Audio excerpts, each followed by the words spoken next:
Hello and welcome to my feedback to you on Google Hangout 2.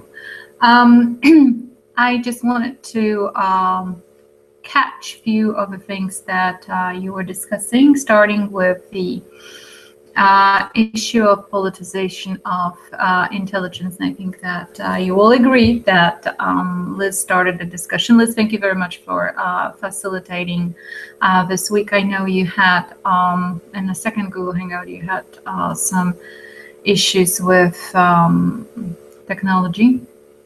And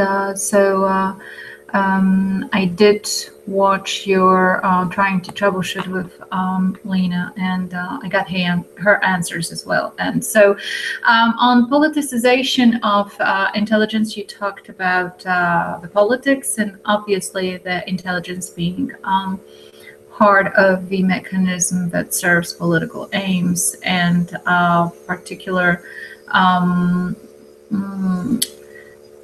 political agendas, so policymakers' agendas. So inherently, it will be politicized. I haven't seen much in your discussion about mitigation of those issues with politicization, because obviously it's going to be there, and what kind of management practices or what kind of mitigation can be applied to minimize the risk of politicization would have been good to bring about. As far as law enforcement and local, and I think that some of you sort of thought, well, you know, law enforcement, when we think about it, it's inherently local, but it just depends where you sit. If you're sitting on the federal law enforcement side, you know, obviously Adam talked at length about resources that are available to federal law enforcement entities that oftentimes are in scope, size, and complexity are a lot more robust than local police departments, especially if you go beyond, and I think you had a discussion on that, if you go beyond NYPD or LAPD, you know, those really big departments with 40,000 plus officers that have their own divisions for intelligence, they have their own counterterrorism divisions and things like that. So obviously they will bring to bear a lot more resources for their jurisdiction, but generally in Texas, for example, that, you know, 85% of police departments have less than 15 officers. So there is a tendency, you know, at the local level for those to be smaller and not have as many resources. So be there as it may, obviously things that do happen, events and accidents and incidents, you know, be it man-made or spontaneous, happen in XYZ Ohio, or, you know, while they might be happening in big cities, small areas, rural areas might be targeted because of their vulnerabilities and because those local police departments do not have resources, and because, you know, in the theater and drama of terror, that might be something that really sparks attention if something happens in a vulnerable area. So you had a good discussion that, yes, the law enforcing is inherently local, but supported, and collaboration here is key, supported by federal resources.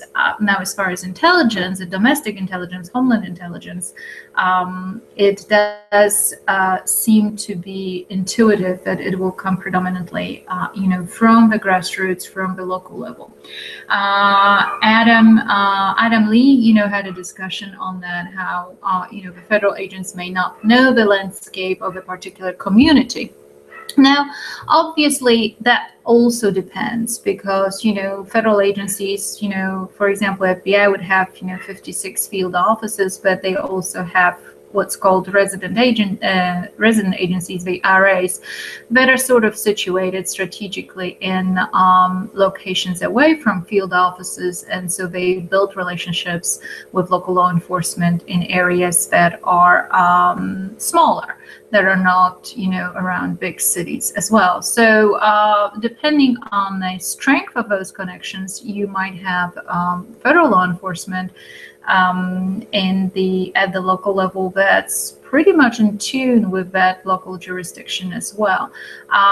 But you're right that, you know, it all depends on personalities and longevity of tenure and things like that. Generally, you know, you rely on municipal and county to be those first eyes and ears on the ground.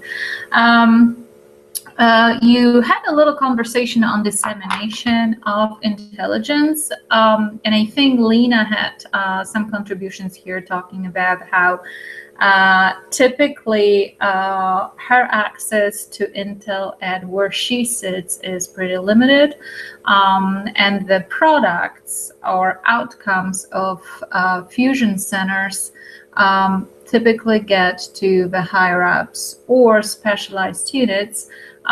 Just like, you know, Houston would have a specialized intelligence division, then, you know, it would typically probably get to those divisions and not to all the boots on the ground writ large. But I think that you agreed, there was a consensus, and I'm not sure who talked about it, that suspicious activity reports are great.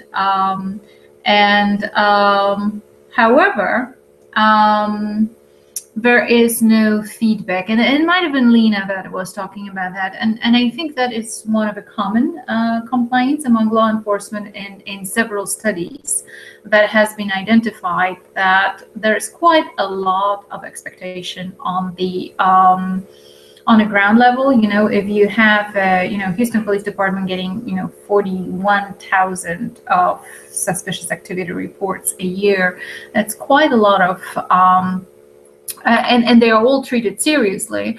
That's quite a commitment of resources to those, and once they get patched into the fusion centers, unless again it's tied to some big case or, you know, some large outcome or successful outcome in some kind of you know, federal operation, very little of feedback gets disseminated back to local law enforcement. And I think that is the problem, that, you know, fusion centers typically suck a lot of information up, and what comes back down, because they do produce and they have outcomes, you know, in all those joint bulletins and threat assessments, and typically when they get back to a particular jurisdiction, they are outdated. So the local law enforcement might have access to that knowledge that is contained in that analytical product much earlier. It might be outdated by the time it gets disseminated back, if it gets disseminated. And I think you had a conversation, I don't know if it was you talked about the special events planning and like a Super Bowl in Houston, and that's where there is a tendency to get a lot more of those reports around big events, around preparedness for special events. There tends to be a lot more access to those and a lot more distribution and dissemination, obviously, because of higher security and safety precautions being taken at a time. Now, I think one thing, Adam was talking a little bit about different issues depending on who gets into those fusion centers. You know, the HIPAA issue, I think you mentioned medical sector, and I don't know if you talked about it as a private entity, but, you know, they can't share certain information, obviously, because of those, you know, education's got FERPA, and, you know, so there are some constraints on information sharing in fusion centers. I think in your group, and it might have been Liz that started that discussion, there was a confusion, I think, between the Emergency Operations Center and a fusion center, because you start talking about emergency responders and medics and people that staff the fusion center in a response phase, in a response to an incident. Well, a fusion center, and when we're talking about intelligence gathering and intelligence production, we are talking about that prevent mission area and not respond mission area.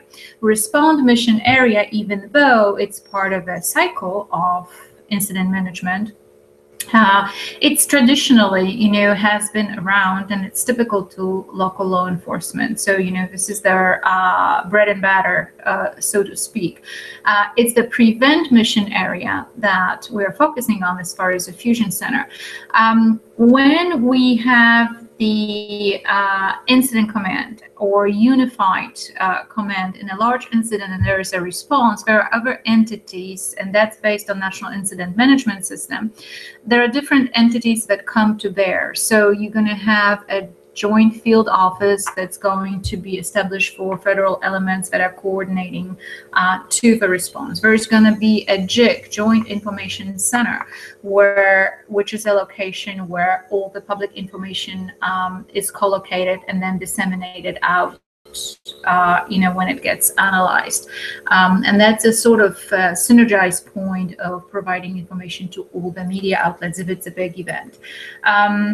The joint field office often would be collocated in a FBI field office.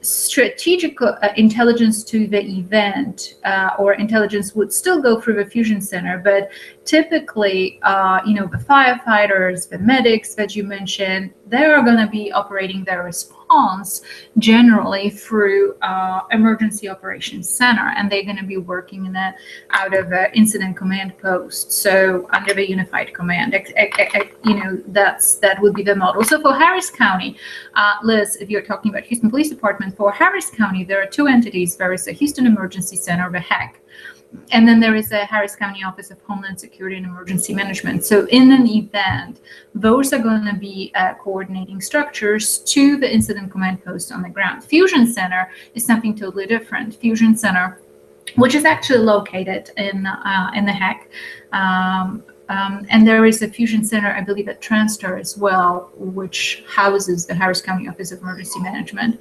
and Homeland Security. So anyway, the intelligence portion of the fusion center, it's more a day-to-day 24/7 activity in a prevent mission area. In a response mission area, generally, when the event happens, the law enforcement is going to coordinate through other response entities, through emergency operations centers and incident command posts. So that is sort of to clarify the function of both.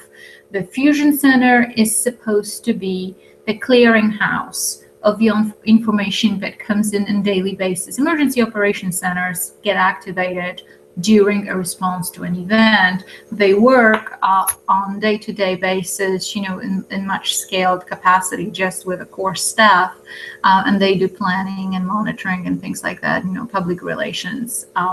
So that was, some of the, I thought that there was some misconception, and maybe I misunderstood where you were going with that.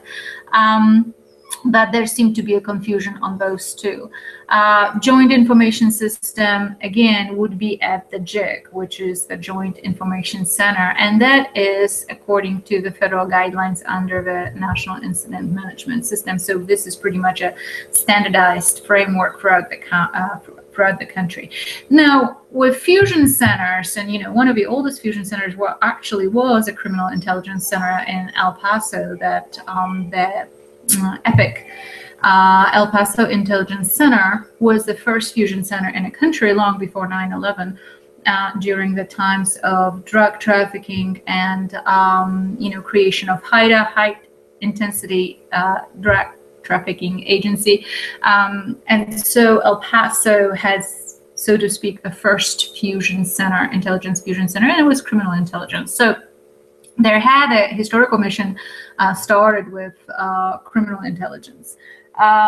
Now, some of you, and I think Adam was quite adamant about that you didn't really like the ACLU article on fusion centers. One thing to keep in mind is that this is actually a pretty well argumented article that raises quite good arguments.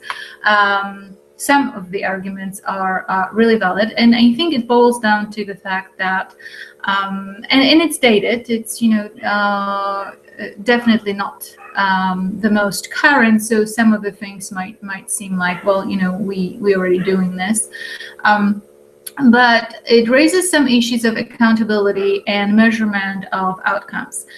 And you had a conversation on the all hazards approach and whether the all hazards approach is good or whether it represents challenges for fusion centers. And I think that you were agreeing on the fact that I think Adam L. discussed how they cannot continue to support just tourism efforts. Tourism risk, if you're talking about risk assessment, is, somewhere in the middle for most agencies, very, very highly improbable, but with tremendous consequences. So it falls somewhere in that middle, although the likelihood of it happening is low, very low. The consequences being potentially very high, it places it somewhere in the middle of its spectrum of risk of different threats and hazards. But generally, it's those mundane things like floods for Texas, for example, or technological collapse, possibly aging infrastructure. That's so technological events, diseases. And things like weather events or gang activity and transnational drug trafficking organizations, things like that, are going to be of more concern, most likely in day-to-day for most jurisdictions. So eventually, they're not going to want to commit resources and to have a terrorism at its main focus. And I think you had a really good good discussion on that there would be a lot of pushback if it remained to be very strongly terrorism focused. Now, with the all hazard approach comes in the need to sort of set standards and evaluate outcomes. Most of the, we can try to assess fusion centers as either effective or efficient, whichever way you want to do it, whether you want to do it in, in financial terms, or if you want to do it in, as far as, how many lives are we saving, how many structures are we saving, how does it translate to dollars, or in any other outcomes or measures. And there's very little research on that. So I think that there are some valid points raised by the article to where, fusion centers will remain to be scrutinized until they do have deliverables that are measurable. And how do you measure prevention is, a really big question. How do you quantify or even qualify prevention? How can you say that you are successful? And I think that those guidelines are still missing for fusion centers. And I think the article makes a very good point of it. And it's really interesting that Nahil is, who were saying, well, I read that, they say this doesn't work, or I'm just reporting, I don't have your experience in the field. But it's really important that, if you say fusion centers are supposed to protect us from terrorism, then, it's really difficult to criticize them. Adam says, well, they are still, we have what we have, and they still have a very important mission. We can criticize them all day long, but people do come and share, and they are breaking those barriers, and they are cooperating, and they are coordinating, and they are collaborating. And I think that from the research standpoint, all those things are very soft. All those things can be linked to failures in the past of an ability to manage a situation because of the lack of coordination or collaboration, but they have to be captured somehow in order for to sort of disambiguate the role of fusion centers, to create some standards, possibly not, they're not going to be uniform because they serve different jurisdictions and have will have different priorities in different areas, but having some sort of guidelines definitely probably it would be very useful to continue having a discussion. Who is in charge of fusion centers? That I think it came out in your conversation. The fact that they are in the shadows of legality, sort of in between. And so Adam talked about, the article talking about the potential for abuse and potential for that and lack of, evidence that they are, in fact, more harmful than they are productive. In the end, they cost money. And running them costs money. And at some point, the voters are going to want to know what they're getting for the money. So anything that is assessing measurable outcomes of fusion centers, that's a very good topic for research, if you're thinking about your capstones and things like that, because there is little done to the effect of evaluating them with some measurable yardsticks. You had some discussion also on the military and opposite comitatus, and I think it was going back into the fusion center versus emergency operations center and, incident response. So again, obviously we had military civil support task forces that have been around for a long time. And they are units that are dedicated to civilian support in response to events. And obviously the role of the National Guard when it is a federal resource and when it becomes the resource of a state, and how that entails the whether they are under the Posted Comitatus Act or not.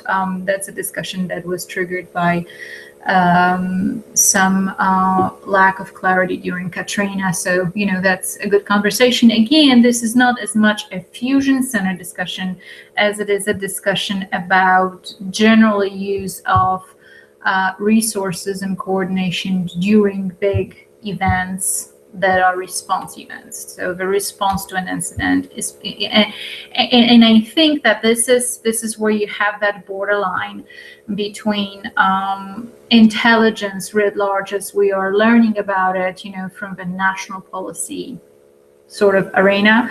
And then when we're trying to talk about criminal intelligence, which, starts the moment something happens, when the boom happens. So that's when the investigation starts. That's where, after Boston Marathon bombing, this is where that collaboration between federal and local starts. And that might happen to some degree for intelligence fusion at fusion centers. It happens at command posts and emergency operations centers, and sometimes those entities are co-located, so it's very hard sometimes to assess them. But we are focusing on that preventive role, the prevent mission, and all that has to do with gathering information, with collecting, with being preventative, in a way proactive and not reactive to the event. This is what raises issues as far as intelligence at the local level and domestic intelligence gathering. The part from the boom onward, with response mechanisms, with how different agencies come together, that's really more the area of emergency management and crisis management. But we're talking about that thing before. Developing intelligence, developing sources, developing situational awareness, having the reconnaissance, being able to gauge the pulse of a community, looking at the elements, when you think about radicalization and all that, radicalization happens, in a family, in a home, in a school, in a workplace. It happens at the local level. So those are the things that I want you to think about when you're comparing the traditional role of law enforcement and suddenly the new era of responsibilities that might be put upon law enforcement to go into that prevent mission area. And so that's where my question was more with, would it be difficult to change the mindset? Because definitely following leads and making a case and building a case is very, very explanatory. It's a very deductive process. You know, you have, again, the pieces of the puzzle that you need to put together. The other is something totally different in a mindset. So it's predicting, it's forecasting, it's hypothesizing, it's making forward linkages. It's you know, it's something that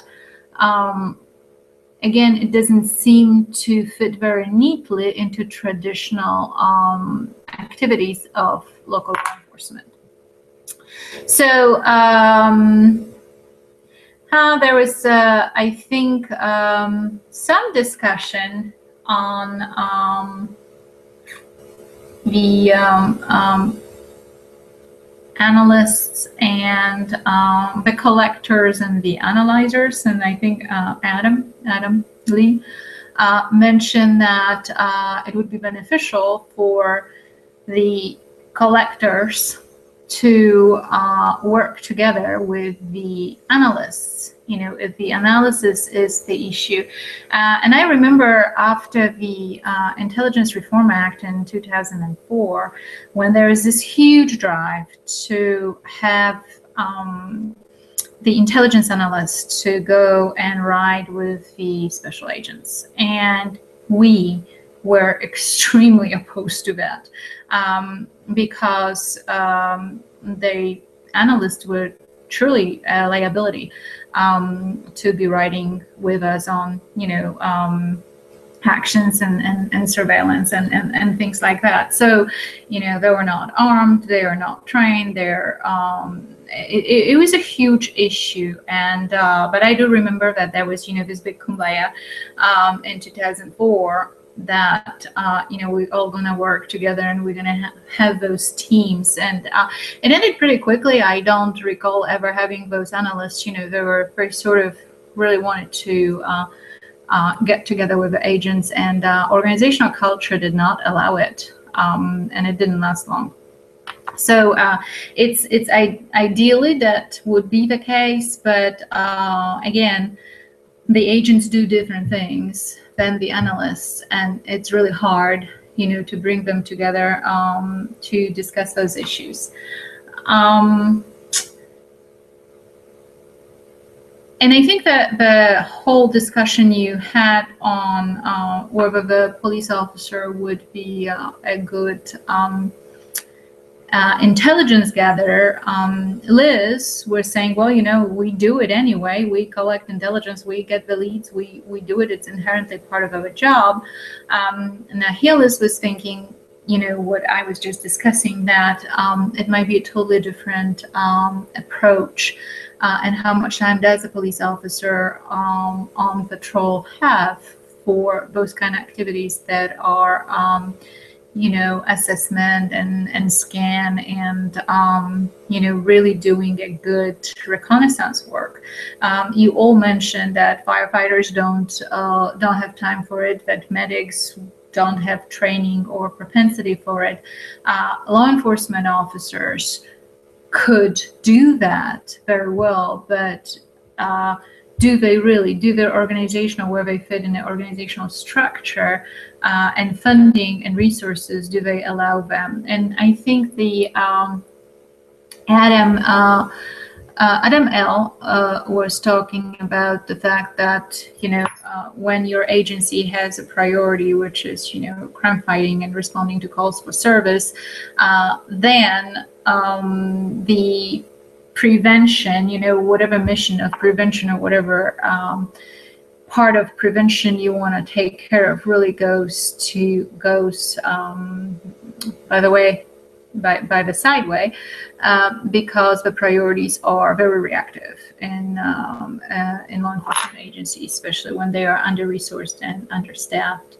So some of the things that I have retained from your conversation is try to think about the prevent, mission area and how the law enforcement fits in that and what kind of mechanisms are created there. You mentioned training.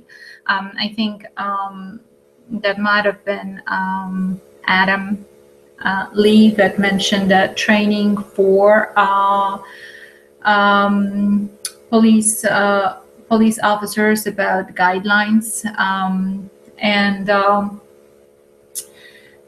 good resources. And so, that's obviously the big question, is there money for that type of training? Are there any standards developed for that type of training? At what point are we truly supporting domestic intelligence efforts, or is domestic intelligence something totally different than national intelligence? And I think that's something to ask yourself as well.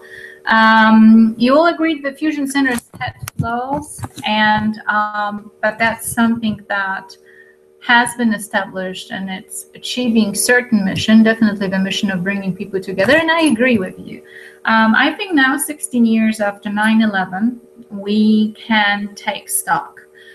And it would be good to take stock, and we can look at fusion centers. Obviously, entities like that take time to establish themselves and develop certain processes, but it's probably a good time to start assessing, not in an effort to show that they don't work, but in the effort to make them more efficient. And I think that's where you all were going with it.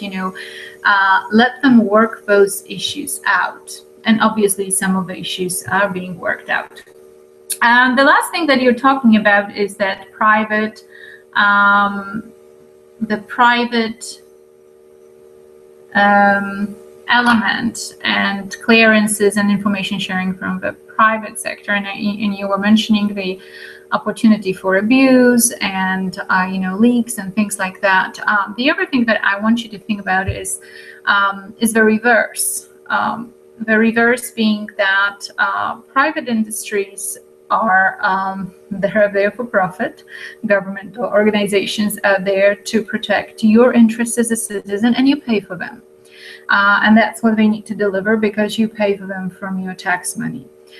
Private corporations are there for profit, and it is perfectly acceptable, and that's what America is about.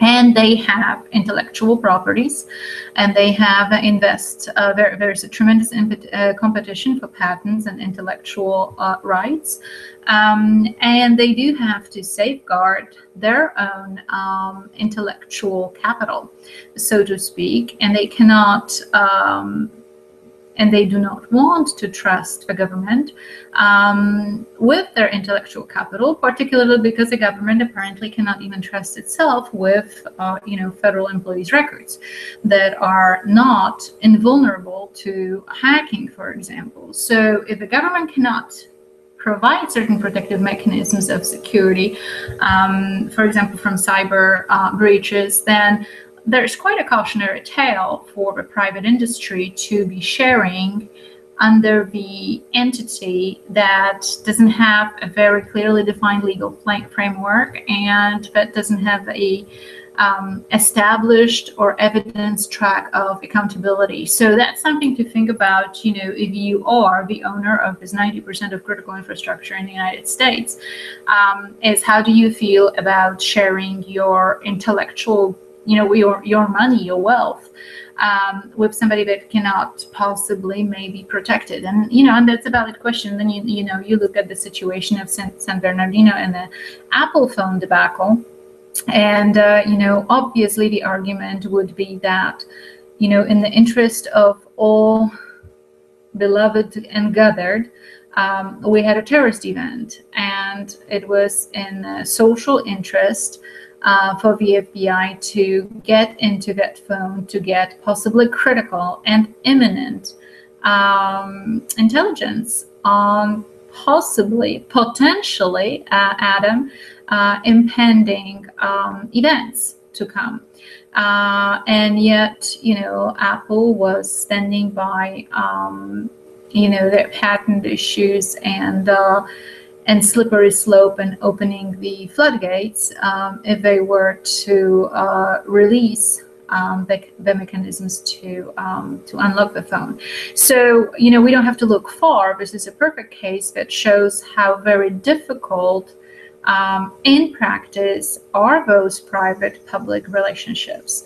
And it's not necessarily that we are worried about, you know, the private contractors not being able to keep the intelligence tight, because many of them have security clearances, just like a public sector does. But it's a two-way street as well. So those are some challenges. I think that covers basically all of it. You discussed the fusion centers, and, you know, agreed that they need to be enhanced and probably made more efficient. We talked about the suspicious activity reports being very beneficial, and still some of the issues of dissemination back to the local police agencies. You talked about different type of missions for local police who have contact and access, and for federal who have the ability to coordinate and bring on resources. We talked about response and all those other entities that come to play in a response to a critical incident. You talked about private and public issues of intelligence sharing, standards and guidelines for establishing entities like fusion centers and the people that work in them, and of course the cost and rethinking the terrorism angle and expanding it to the all hazards to make it a little bit more